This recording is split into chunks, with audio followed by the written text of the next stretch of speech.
Well, I just want to thank those that are here for this session, for coming along. This should be no different to if we were doing it face-to-face in front of us, the exhibitor. And often what happens is you have a crowd of people hanging around also wants to listen to your comments and maybe judging you as a judge to see whether they want to enter again next time you judge. Which is fine always with me, but of course I respect the exhibitor. If they don't want anyone around, they want a private session, then we book time to do that. So what I want to do is just talk about 3 areas that no matter when you exhibit or when you judge, these are the areas that don't get treated so well. And I know treated's not a good word because I'm going to talk about treatment. So I just want to cover, just briefly, title pages, treatment, philatelic knowledge and research. See, treatment's 20 marks, philatelic knowledge and research 35 marks. That's half your marks before you put any material on a page. And people seem to neglect those 2 areas, and they're the areas that you can really improve a meta level on. So I always just go straight back to the SREVs. So, and we've harmonised all the SREVs. So whether it's Aero, Astro, whether it's postal history or stationary, whether it's traditional, this is the same thing that we're going to ask in title pages. All right, so if you just go on to our SREVs on 3.4, you'll see what is required of an introductory page. We call it a title page. So just a few points, and these are all mandatory points. They're not, oh, I might do that and I might do this. I expect all of these on a title page. So the first thing is the title of the exhibit. We need a title. And for me, we need a title that reflects what the subject is. I had a traditional exhibit. The title was The Royal Blue. Now, I have no idea what that means. I don't know what country it's from. It sounds pretty sexy. But until I saw the exhibit, I had no idea what I was judging. And I was actually judging the 4 Anna stamps of India. And I think, well, hang on, it's blue and red. So it's important that the title, really gives us a chance to know what your intention to exhibit. We need short, precise and relevant information on the subject. So people want to do an introduction. No more than a paragraph, because if you've put in 4 or 5 paragraphs to introduce your subject, you've got no time to tell us what it's all about. You're spending too much. If you need to tell us that information, A, tell us in a synopsis, or B, tell it throughout the story, throughout the pages. I think that's the easiest thing to do. We need a description of the purpose. Why are you showing us this? And what's your intent with this? What is your purpose? So you need to let us know, because, I just want to show all my sexy covers. If that's your purpose, I need to know, because straight away I know this is not a serious exhibit and I'm just going to enjoy it, which is what we need to know. All right, you need to give us the scope. And the scope is what are you trying to do, the period you're trying to do, what are you including, what are you omitting? And we need that to be as concise as possible, because that's what we're going to judge treatment is on the scope. And this is something that's been brewing in the winds. It always used to be with thematic and open and all those, but we now need a plan. And we want a plan not frame by frame, but more page by page, but chapters and sections. And if it comes down to, put chapter 1, section 1, make it as easy as possible for the judges to follow from your title page what your treatment's going to be. You need to put your research down. And, I've seen some stuff where exhibitors have gone really in depth into researching and then don't document it anywhere to say that's their personal research. And maybe this is an Indian thing, and I'm not sure, but people don't put their own publications in their references. Well, I'd put it number 1. If you're an author of a book that's on that subject, put it in there. So, and then make sure you put a list of all the important literature you referred to, because we get the title pages well in advance as judges, and it gives us a chance to look through your research and have a really good feel on where we're going. And last thing is you've got to help us. You've got marks there for rarity, and you need two things. You need to tell us how you're showing us rarity. And of course, in Asia, it's I've red matted it. Well, that's great, red matted. You then need to tell us why you've red matted it. So telling us how you do it, that's great. Star, asterisk, underline, bold, matting, fine. But tell us for each piece why that's actually rare. So this should be all on your title page. It's nice to have a sexy item on the title page, but in reality, by the time you put all that information, your title page will be full. And what I also want is you want to write it in a way that as I'm reading it, I can't wait to look at page 2, 3, and 4 because I'm ready to go. So you're selling, and I'll tell you what, a lot of the exhibits say things like, I'm attempting to show. So immediately what they've done is they've been honest and they've told the judge that they've failed, because anyone that's attempting hasn't succeeded. So get rid of those wishy-washy words, attempting to show, would like to, I'm thinking about, just this exhibit shows. Make it concise as possible. I don't care whether you don't show it all, but don't give me the impression you haven't. So that's a pretty important part. So title page. And I think when we go through it, a lot of title pages need a lot of work, and some title pages just need tweaking. And David commented to me, it's the easiest thing to change on a regular. You can have 20 title pages in your background. It's not costing you anything. It's just a bit of paper. So give it a go. All right, treatment. Treatment is the story.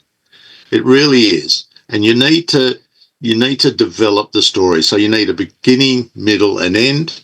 And you want a strong beginning, you want a pretty good middle, and you want a strong end. So make sure the story you're telling has a logical development to it. Right? It's important that you have completeness of material. So when someone says aerograms of the world, I know they're not going to have every one because it's impossible. I mean, I have 10 or 20 frames of aerograms of one country, so how can they do the whole world? So the scope's important to define your completeness of this, because completeness is one of the areas of treatment. You need to have a clear and concise write-up. So in Australia, what we do is we tell every exhibitor we're going to charge them $1 for every word that they put on a page when they describe something. And let's see how cheaply you can make the description but still understand it. So, for instance, in a lot of these exhibits, this airmail cover is flown from here to here. Why do we need to know this airmail? Flown from here to here is fine. It's an airmail exhibit. I expect that. And when the judge reads this airmail cover has flown, this airmail cover over 128 pages, you get exhausted. So don't make it easy for that. Make them really enjoy. I'm going from Sydney to Boston via all these places. That's all I need. I don't need anything else in the sentence. Make sure it's a balance. You balance it. So don't have 2 or 3 really expensive covers, then have a blank period, and then 100 old boring old covers and something really exciting at the end. Make sure the subject is balanced throughout. And all right, it doesn't have to be exactly balanced, but it's got to be as good. So in summary for treatment, to get the full 20 marks, you need your subject to be complete, to be concise, and to be correct. Do that, 20 marks. Now, what we do is we look at a couple of cover descriptions. If the first one we read is wrong, then all of a sudden the correctness has gone out of the exhibit. If we're taking forever to read about a cover, then we know it's not concise. And then quickly we know our subject will know if you're missing something. So if you want full marks, just concentrate on those areas. All right, so what are we looking for in treatment? So first of all, you've got to have a title page or an introductory page. It's got to state the purpose, scope, have the plan, like we said, and have all the important literature. Now, what we need to do is reflect the statements made up on the title page that matches the title, the purpose, the scope, the plan. All right? So there's a key here. Develop a title page of what you think you're going to show. Build your exhibit up Look at your exhibit, then rewrite your title page to match your exhibit. All right. Don't stick to your title page. I'm going to show this, and then at the end of the day, you haven't shown it. Rewrite that title page. It's really easy to do. Not too bad at all. All right. Develop your story in accordance to your plan. So that's why those headings and subheadings are very important. Make sure the headings support the understanding of the treatment. So if, for instance, my treatment is chronological, I don't want dates on headings that are all over the place. We need to structure it right. If it's not truly chronological, explain that in the treatment on how you're going to do it, and make sure those headings match. Have a natural start, have a natural ending. All right, Aero is great. It's often the very first flight that takes off and sends mail. It's a good start for most exhibits. Where does it end? Typically when the jet age starts, all right? So it gets harder and harder. But it may be even more concise than that. And if you're doing subclass B, like Mark and Dave did, he did just the one stamp. Perfect. You know, natural start, competition, here's the design, these are all, this is how it was printed, these are all the flaws, and that's my story. Great story. I really enjoyed that. All right. The biggest thing, and it always happens with new exhibitors, is they can't fill the first 80 frames, so they put some covers in that are really duplication. You know that you've padded it. I've padded before, so don't worry about it. I'm not saying that no one's done it. If you're going to pad, cover up very well and describe your covers differently, but try not to duplicate material. That way we keep it concise. Treatment, 20 marks. All right, so the big one, 35 marks, and this is all you. So we look for philatelic knowledge, and we Can't hear you, Glenn. Yep. Yeah. Was there a question? Yeah, no, sorry. I can hear you now.